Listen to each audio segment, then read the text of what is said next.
Bonjour à tous, j'espère que vous allez bien. Je vous retrouve aujourd'hui après une petite absence pour cause de déménagement. Je pense que ça se voit, on est dans un nouveau décor. C'est mon nouveau chez moi, donc voilà, les prochaines vidéos seront ici.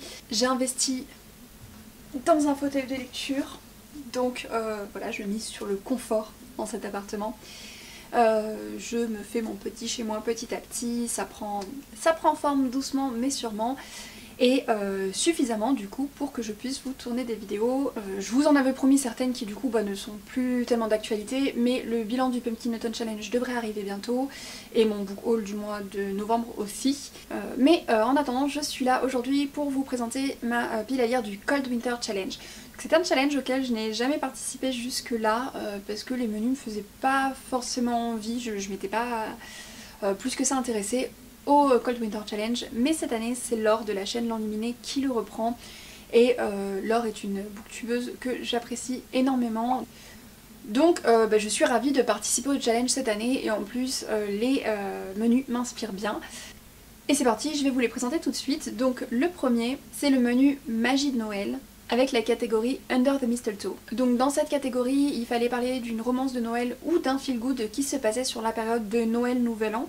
Et j'ai donc choisi Il faut parfois déplier les étoiles de Erika Boyer, qui est un roman qui se passe dans toute la période juste avant Noël, puisque il se lit comme un calendrier de l'Avent, ou d'une traite si vous préférez, si vous avez la patience. Moi qui ne suis pas du tout patiente, j'arrive quand même à tenir parce que c'est mon petit moment doudou de la journée. Je me lève le matin en sachant que je vais lire un chapitre de ce roman et que du coup ma journée va forcément bien commencer. On va dedans suivre Elliot et son meilleur ami Sora, qui a décidé pour se faire pardonner quelque chose de réaliser un vœu de la jarre à souhait de Elliot chaque jour jusqu'au jour de Noël. Il va donc réaliser 24 vœux, donc ça fait un calendrier de l'Avent. Et c'est tout mignon, c'est tout doux, c'est cocooning, l'ambiance de Noël est complètement présente et pour le moment j'adore. La deuxième catégorie c'est raclette avec amis, famille et secret. Donc pour cette catégorie j'ai choisi My Cousin Rachel de Daphné du Maurier que Justine de la chaîne Red Blue Moon m'a prêté. Et elle et Salomé m'en ont beaucoup parlé, m'ont dit beaucoup de bien sur ce livre, m'ont donné très envie de le lire. Elle me l'a prêté cet été donc il est largement temps que je le lise. Bon, avec le déménagement tout ça, ça a été un petit peu compliqué. Et là dès que j'arrive à le sortir d'un carton, je le lis, donc c'est pour ça que je peux pas vous le présenter, c'est parce qu'il est encore en carton. Mais je vais le lire dans les mois qui viennent pour le Cold Winter Challenge, puisque, alors j'en sais pas beaucoup, juste que on va suivre Rachel, qui est en quelque sorte la cousine du narrateur. Donc voilà, il y a des histoires de famille et a priori des secrets. On a ensuite la danse de la fée dragée, avec le rêve, l'univers onirique, la fantaisie et le fantastique. Et pour celui-ci, j'ai choisi La chasse fantôme de Hermine Lefebvre. Donc là, on est dans de la fantaisie et on va suivre un personnage qui a des pouvoirs, qui est assez prometteur dans la guilde dont il fait partie. Je ne sais pas si ça s'appelle une guilde dans ce cas-là, mais c'est le mot qui est venu en premier. Non, c'est un ordre, voilà, c'est l'ordre des veilleurs. Et au début de l'histoire, le corps de la chasse a été volé et il retentit et donc les cavaliers sont libérés et voilà. C'est tout ce que j'en sais pour le moment, il faut absolument que je le lise parce que ça fait un petit moment qu'il m'attend dans ma palle et qu'il me fait très envie. Il faisait partie des présélectionnés du PLIB 2021, je crois pas qu'il fasse partie des 25. Non, il n'en fait pas partie je crois, mais dans tous les cas, voilà, je veux le lire cet hiver, je pense que la couverture me donne envie en fait de lire dans cette période-là. Le deuxième menu c'est Hiver mystérieux. La première catégorie, Yule, va se référer à la mythologie, aux légendes et aux divinités. Et j'ai donc choisi pour cette catégorie Norse Mythology de Neil Gaiman, qui j'ai en VO et qui attend dans ma pile à lire depuis que je l'ai acheté en vacances à Londres en avril 2018, si je ne me trompe pas. Peut-être avril 2019. Non, avril 2019. Alors que c'est du Neil Gaiman, dont j'ai adoré Nobody Wins et Stardust. Donc voilà, je le sors de ma pile à lire. En plus, c'est de la mythologie nordique qui m'intéresse beaucoup. J'avoue que j'y connais pas Je connais les grandes lignes, mais pas vraiment plus que ça. Voilà, j'ai pas d'approfondissement, donc il paraît que ce livre pose de très bonnes bases pour permettre de partir dans cet approfondissement. Donc j'ai hâte de le lire. On a ensuite la catégorie Reine des Neiges, avec femmes de pouvoir, féminisme et pouvoir. Donc là, j'ai choisi Le Feu de la sorcière, le tome 1 des Bannis et des proscrits de James Clemens. La couverture, le titre, l'annonce, on va suivre une sorcière qui a donc des pouvoirs. Et j'avoue que j'ai beau avoir lu les 30 premières pages, je ne sais pas plus. Voilà, si ce n'est qu'on a une femme qui a des pouvoirs et qui est assez puissante. Et que pas mal des filles de la team psychopathe l'ont adoré et du coup me poussent à le lire depuis quelques temps. Donc je l'ai mis dans cette pile à lire, dans cette catégorie. Ensuite, dans la catégorie New Year, New Me, on met tout ce qui est métamorphose, transformation, évolution.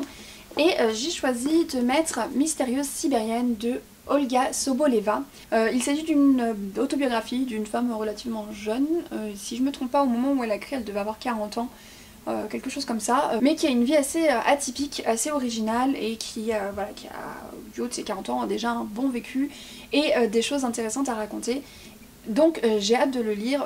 En plus, ce livre, je l'ai découvert parce que en fait j'ai discuté avec l'autrice dans un blablacar entre Toulouse et Lyon il y a plusieurs années et on avait discuté, donc c'était elle la conductrice, on avait discuté pendant les 5 heures de route.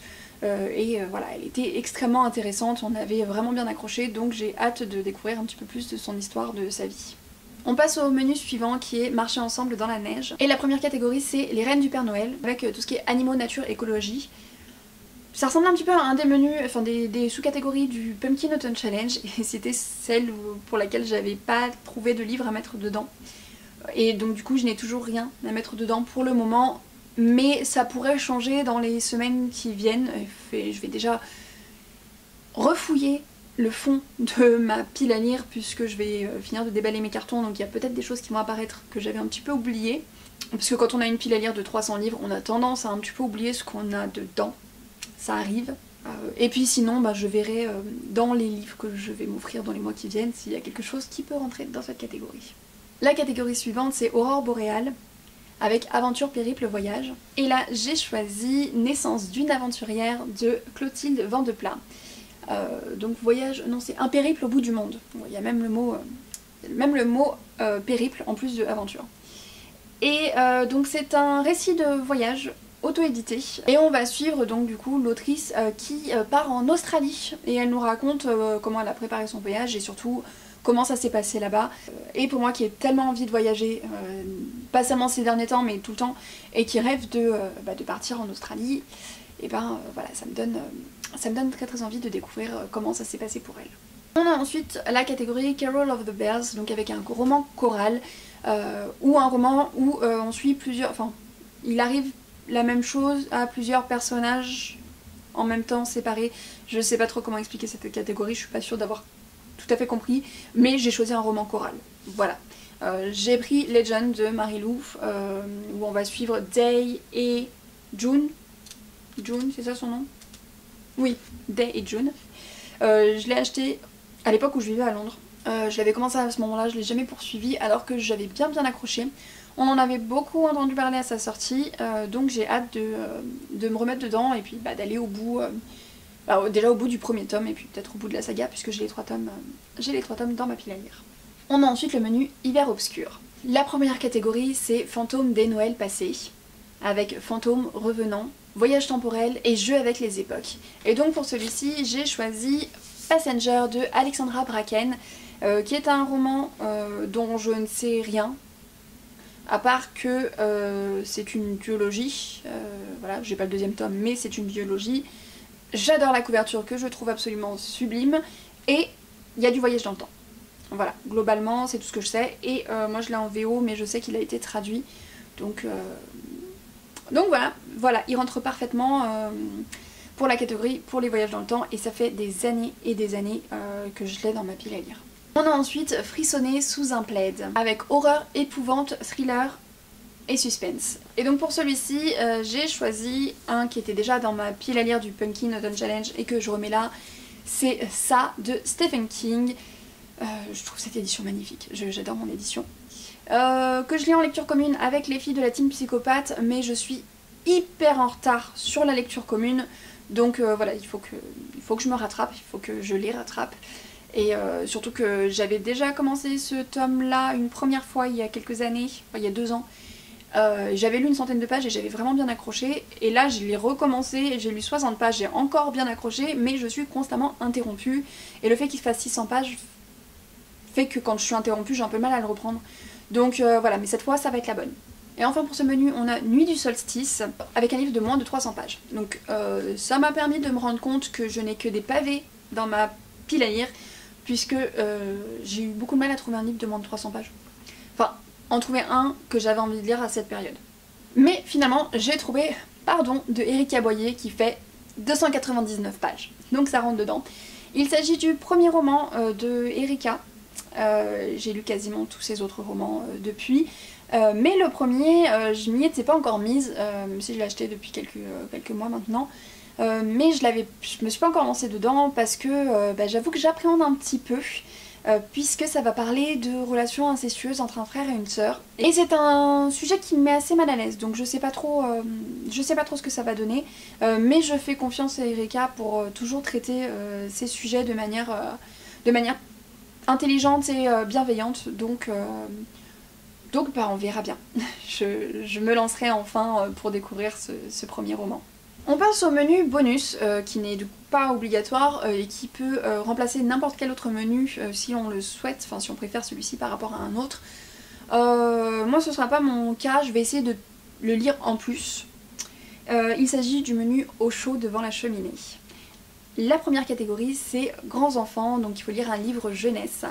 Et donc je compte lire The Titan's Curse, donc le tome 3 de Percy Jackson and the Olympians de Rick Riordan. J'ai adoré les 2 premiers tomes. Ça se lit super vite, super bien, même si c'est de la VO. Et pourtant entre chaque tome, il y a toujours au moins 1 ou 2 ans qui se passent pour moi. Donc voilà, il est temps. Je crois que le dernier je l'ai lu il y a 1 an, donc il est temps que je passe au tome 3. J'avoue que j'aimerais bien d'ici quelques mois avoir fini la saga, puisque derrière il en reste que 2, donc voilà. Et ensuite la catégorie vitrine de Noël avec des romans graphiques ou BD qui se passent dans la période de Noël ou en hiver, mais je n'en ai pas. Donc je n'ai rien mis pour cette catégorie, peut-être que j'en aurai d'autres, enfin que j'en aurai un dans les semaines qui viennent ou mois qui viennent, mais je suis pas sûre, donc pour le moment je mets rien dans cette catégorie, et puis tant pis. Et la toute dernière catégorie qui est chocolat chaud, dans lequel on met un livre qui nous apporte du bien-être, que ce soit un roman graphique, un livre de développement personnel, etc. Voilà, un livre qui nous fait du bien. Et j'ai choisi Vivez votre vie en mieux de Margot Capu, donc le titre dit tout. C'est un livre qui est fait pour vivre sa vie en mieux, et donc qu'est-ce qui peut faire plus de bien que le mieux? Pas grand chose. Donc voilà, j'ai hâte de le lire, sachant que je suis Margot, donc les astuces de Margot, sur sa chaîne YouTube et sur Instagram depuis un moment, et que j'aime beaucoup sa mentalité. Donc voilà, j'ai hâte de lire son roman et de voir ce qu'elle apporte en plus de toutes ses vidéos. Et donc voilà, c'est fini pour cette pile à lire du Cold Winter Challenge. J'espère que ça vous a plu, j'espère que certains livres ont pu vous inspirer. N'hésitez pas à me dire si vous avez lu ces livres, si certains vous font envie. Dites-moi aussi en commentaire si vous aussi vous participez au Cold Winter Challenge. Si c'est le cas, n'hésitez pas à me mettre votre pile à lire dans les commentaires, soit un lien vers un article de blog, une vidéo ou les titres des livres directement. Voilà, dites-moi tout ça en commentaire. Sur ce, je vous souhaite à tous de très bonnes lectures et je vous dis à très bientôt.